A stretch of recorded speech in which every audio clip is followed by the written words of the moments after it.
A B C, इसका नाम देते हैं A B C. A B ए सी के बराबर है, ए बी ए सी के बराबर, और एंगल ए 100 डिग्री, यह दिया है 100 डिग्री, हमें एंगल बी निकालना है। चलिए इसको देखते हैं बी नंबर। हमारे पास ए बी जो है एसी के बराबर दिया है ना जी त्रिभुज में, यह दिया हुआ है। अच्छा दिया है तो अभी हमने देखा पिछले क्वेश्चन में भी कि समान भुजाओं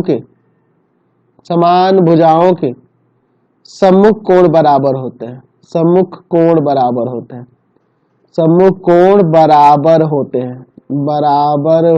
हैं, यानी कि यहां से आपका बी जो होगा ना एंगल सी के बराबर हो जाएगा, यह दोनों आपस में बराबर हो जाएंगे। ठीक है, अब चलिए इसके बाद देखो, आपको पता है कि त्रिभुज के तीनों कोणों का योग 180 डिग्री होता है। हम लोग जानते हैं, यहां लिख सकते हैं कि त्रिभुज के तीनों कोणों का योग 180 डिग्री होता है, ऐसा लिख सकते हैं 180 डिग्री होता है। चलिए ए के जगह पे कितना लिखेंगे, ए के जगह 100 डिग्री पहले से ही दिया है, ए के जगह 100 डिग्री दिया है।